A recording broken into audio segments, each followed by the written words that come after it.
This is Steve from FX Pedal Planet, and today we've got Lucky from Demonic Machines. Say hello, Lucky. Hi, everybody. I'm Lucky. Thanks very Um, much for joining us today. It's an absolute privilege to have you here today and giving you time to talk about your pedals. I've been looking at some of the clips on YouTube and things like that, and you've got some cracking pedals, great sounds, and also the artwork as well. It's really, really nice. So we've got a lot to go through, but before we do, I thought we'd have a bit of fun, and we've got a quick 10 questions, if that's okay with you. Just a little bit of fun, 10 questions. yeah, let's do it. Okay. So the first question is delay or reverb? What's your favorite? Let's say reverb. I like shimmer a lot, so yeah, we'll say reverb. Excellent. Do you like ambient music as well, or? Oh yeah, definitely. I'm a big fan of Sonic Youth. I would say they're a big influence on me. A lot of those like '80s kind of post-punk bands Yeah, that happened. I listened to a lot of them. I'm a Joy Division fan. Like I mean, as that's ambient. I guess in my mind that's ambient. I don't know if that's like ambient as you would think of it. Maybe. absolutely. Next Yeah. one. Next question. Boost or overdrive? Oh, Boost. Yeah, no Now question. this is the difficult one. Clon Centaur, myth or legend? Myth. Oh, next one. New pedal day or new amp day? New pedal day. Next one. Metal Zone, classic or trash it? Uh, uh, Classic. Yay! I think it's a classic as well. I love a bit of Metal Zone. Hmm. Okay, question 6. Germanium or silicon? Oh, I hate. This is a fun question. So I think they both have their benefits. I Germanium, it can be fun to play with voltage, sag, and stuff like that, and fuzz pedals and that sort of thing. Most applications, I find that silicone is much better.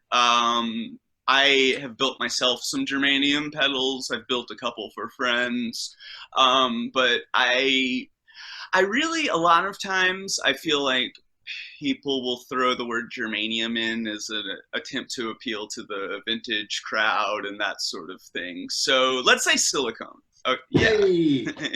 Okay. Fuzz, before or after wah? Fuzz should be, well, my fuzz is after my wah. All right. So, Same as me. I've got my fuzz after my war as well. So it's always like some of these questions are all like you know people have got different opinions of them, haven't they? Really. So mhm. next question, question 8: digital or analog?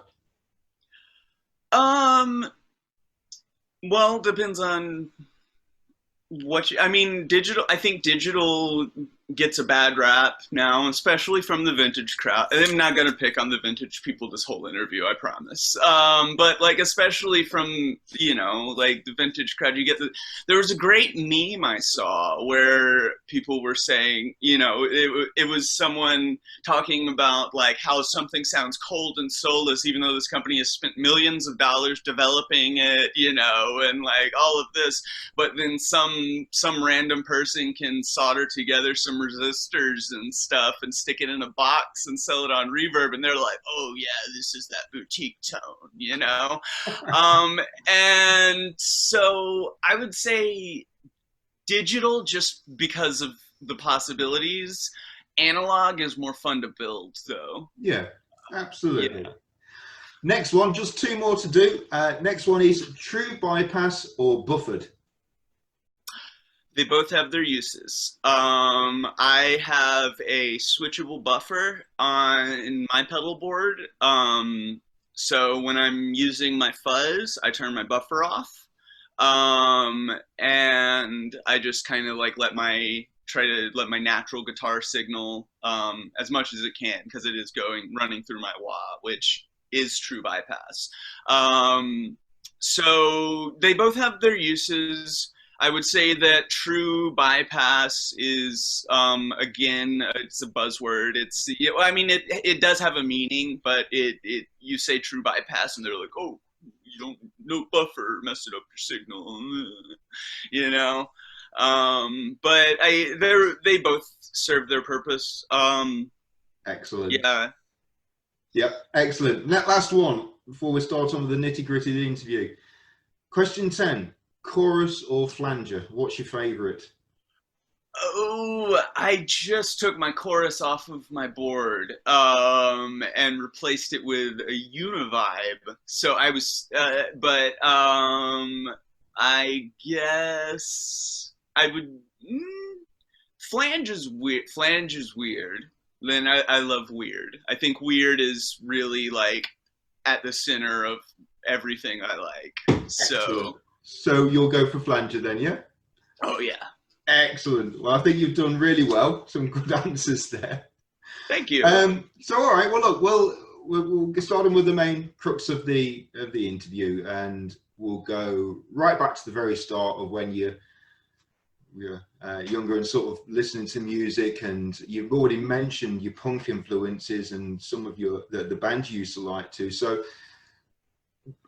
take us through that. What are your musical influences? What are some of the bands you enjoy listening to? Well, I have Black Flag's logo tattooed on me, so I mean, I like Black Flag, I guess. Greg Ginn is actually probably one of my favorite guitar players. I think my style, it takes a lot from him. When I was a teenager, it was pop punk in my early teenage years, and then it was like 80s hardcore punk in my like later teenage years. And then I discovered The Doors when I was 17 and was like, this is the most amazing thing I've ever heard in my life. And I went through this, this period where I obsessed about The Doors and that sort of thing. And and then early 20s, late like 1920, I joined a band, the Killer Trees, and they were in Arkansas. And Arkansas, well, a lot of places in the Midwest have very strong like noise rock scenes. And so the Killer Trees, we were noise rock, I guess, but sort of Sonic Youth influenced, kind of, I don't know. And I personally am a huge Big Black fan. Steve Albini. Yeah, Steve Albini. Everything he touches is just angsty gold. It's so wonderful. I love Shellac as well. I saw Shellac maybe 4 years ago. And Steve actually gave me a hug, which was, I think it was to make me go away, but, cause I wouidn't leave him alone. I was just, talking to him so much. But yeah, so a lot of punk, and I being from the South and also growing up in the 90s, of the Southeastern United States, I was around a lot of hip hop. And so I really love, especially like Dirty South rap. Actually, Blake, you've got quite a varied taste there. I was actually influenced by or introduced to British punk, at a very early age. See, my sister, she's actually in the group as well. She's 5 years older than me, and when you're sort of younger, and I could always hear some fantastic bands being played in her bedroom. Bands like, I don't know, Jesus and the Mary Chain, Susie and the Banshees, Sex Pistols, and a band called Crass, who were really on the edge. Hold on, where is it? Boom. Hey! Yeah. So I got Yeah. introduced to all that at a very early age, and Mm.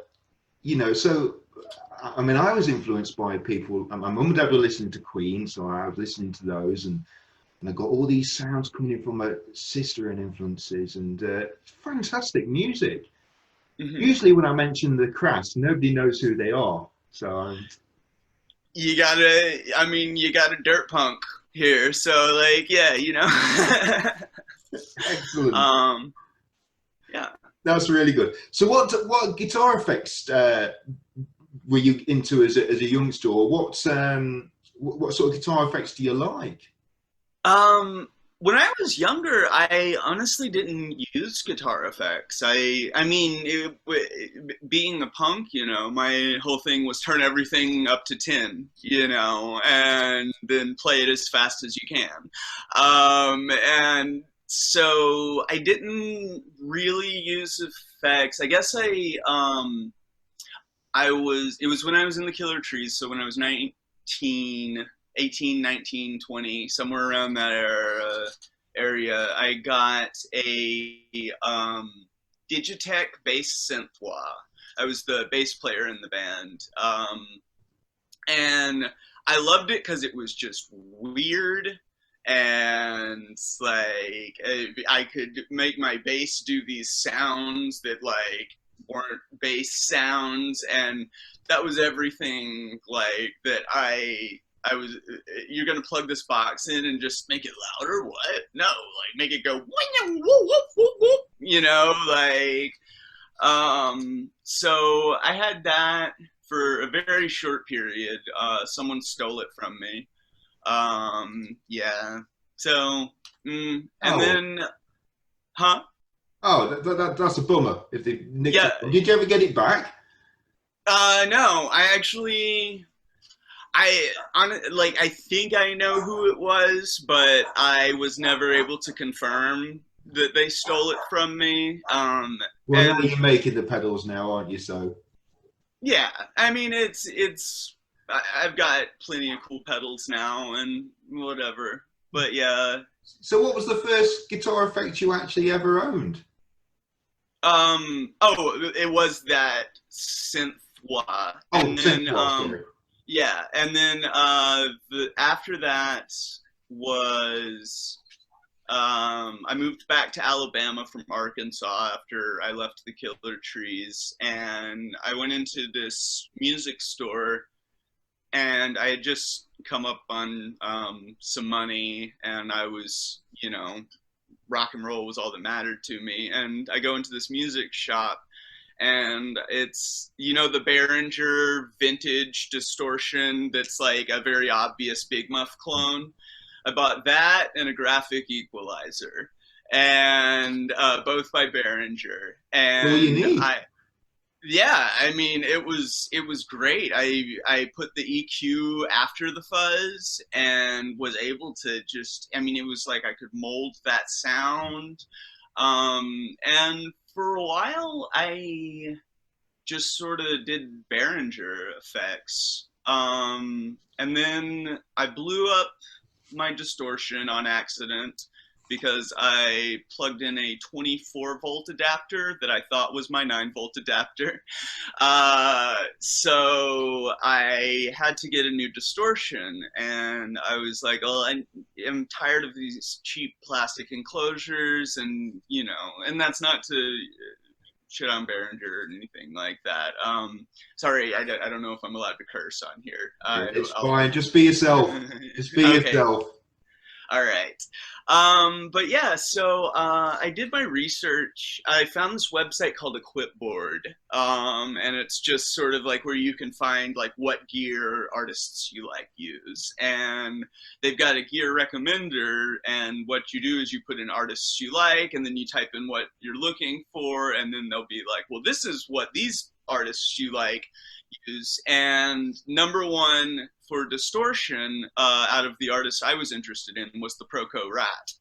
And that was when I went down the pedal rabbit hole. Hmm. Like that, I did a I'm not sure how to pronounce it. The Ruets mod. It's you basically you replace a resistor with a potentiometer, and it allows you to kind of adjust the filter. Yep.